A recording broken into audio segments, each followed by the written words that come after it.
So I'm Joe Palmer. I'm the Chief Innovation Officer at iProov. This is Ajay Amlani. He's our President of the US operation. We're based in the UK, out of London. We've got a big presence here in the US as well as Singapore. And we're going to talk to you today about our processing people at borders using our biometric verification. So iProov is a world leader at remote biometric verification. Regardless of the device, you can use your own personal phone, your tablet, or your laptop, and we can verify that you are a genuine human being. And more recently, we can also verify in an in-person setting, such as a port of entry. There are three fundamental questions that you need to answer when verifying someone, particularly in a remote setting. Firstly, is it the right person? The threats to this is an impersonation attack. The face matching algorithms of today are actually extremely good. So this is fundamentally a solved problem. You're not going to find someone that looks enough like your victim to be able to pass as them in a biometric test. The next is it a real person? This is traditionally known as liveness. This is detecting presentation attacks. So whether the copy of a biometric presented as a screen or a photo or a 3D printed face is actually the real person or indeed a copy. But thirdly, and most importantly, is you have to be able to detect digital injection attacks. You're asking, is this person authenticating right now? And with the advent of deep learning and generative AI, it is now incredibly important, more so than ever, that you can detect this type of attack.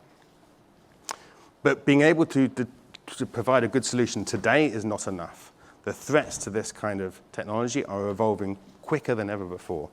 So we run the world's only biometric security operations center that monitors the threats in real time. It looks at the evolving attacks, and it allows us to retrain our algorithms. We often update our algorithms multiple times a week, and we learn more about the attacks than the attackers learn about our system, which allows us to stay ahead. So biometric verification as a service is the way that we see the only way we can actually see to protect this going forwards in the long term. This is an example of an AI video here. So this is one of our researchers, Gemma, and she is going to wear a series of faces in this video. This is the attack of choice. The advantage of being able to see the attacks is you can see how the attackers change their techniques. So investing time and effort into creating an attack like this is becoming easier, and then you can scale it. That's the key thing.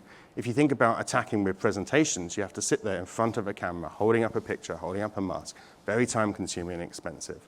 If you write a piece of software that can actually inject this video, pretending to be a camera, you can now attack thousands of victims in a matter of minutes just with a single photo of that person. We actually have a demo of this on our booth. So if you want to see what you look like wearing Anil's face, then come and see us. It's true. We can show you that. So what are we doing with the SVIP? So we first applied in 2017. So it's only taken us 7 years. We finally got there, though. The pandemic didn't help. We finally got a sole source contract and were acquired by CBP. So big thank you to Anil and Chris and everyone else behind the scenes who believed in us and helped us to get to that point. We're also still in a phase 5. So the video you see on the right there, that is using our new in-person biometric verification technology. It's going to be trialed at a series of ports over the coming weeks and months.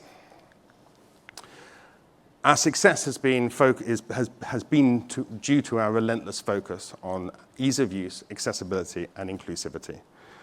We have world-leading statistics, we conform to standards, and we make sure that we can work for anyone regardless of device or demographic traits.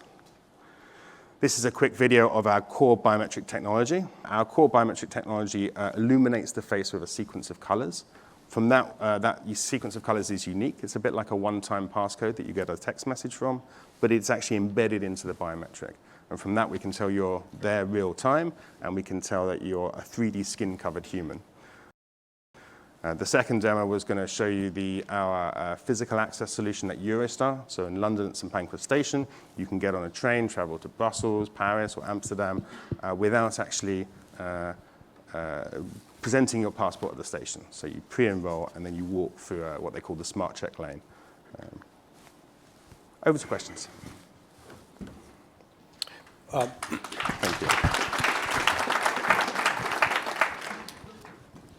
Part of the SVIP model is to really help companies to commercialize their product. Is your model to be all B2G, or do you have business clients, and do you envision an application for consumers to use the technology individually?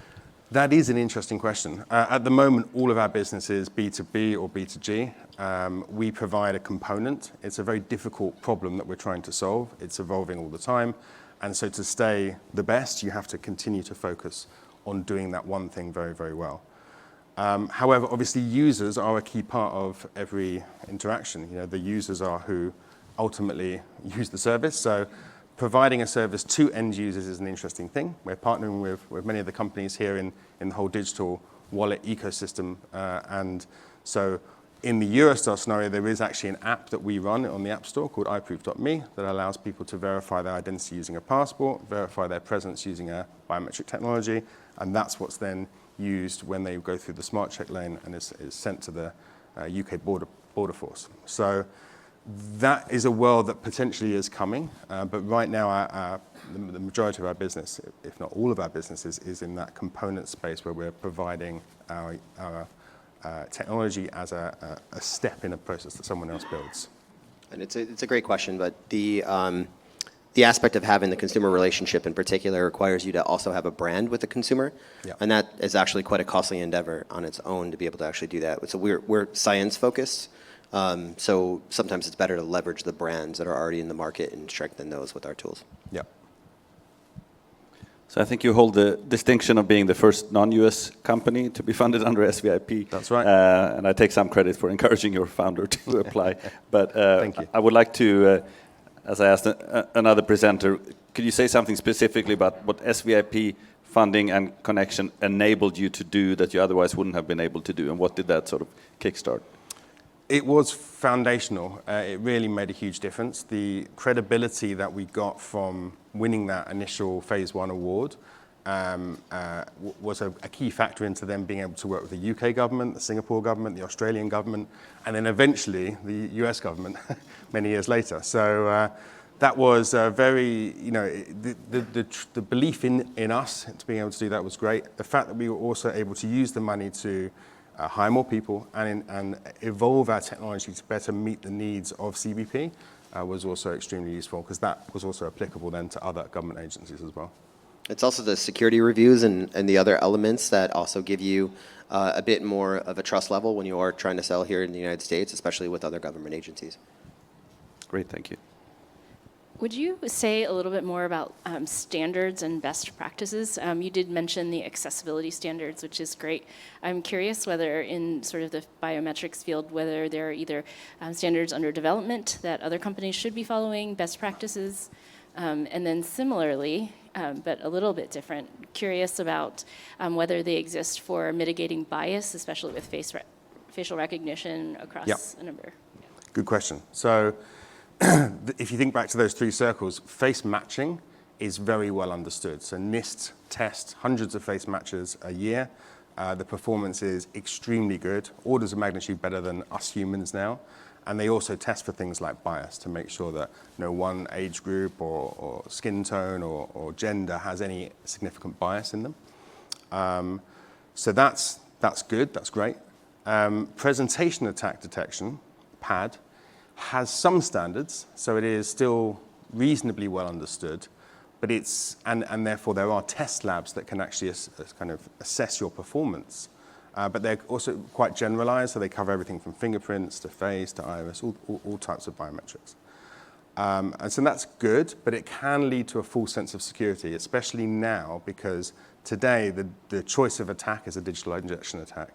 There may be efforts required to bypass the systems that try and detect for virtual cameras and see if they can assess that the actual video is being injected.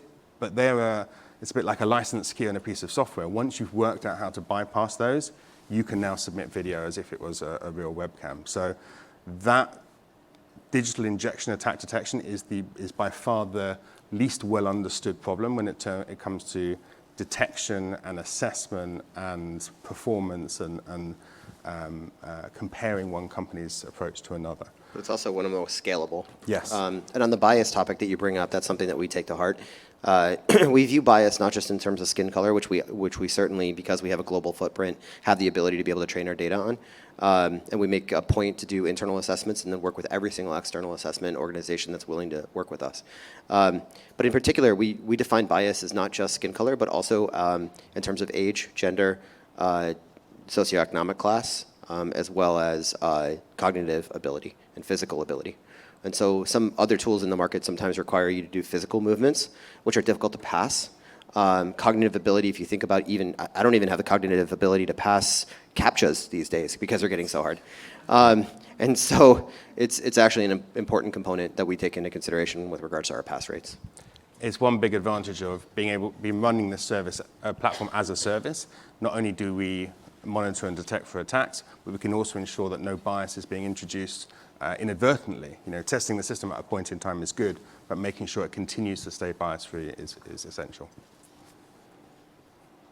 Thank you, gentlemen. Thank you.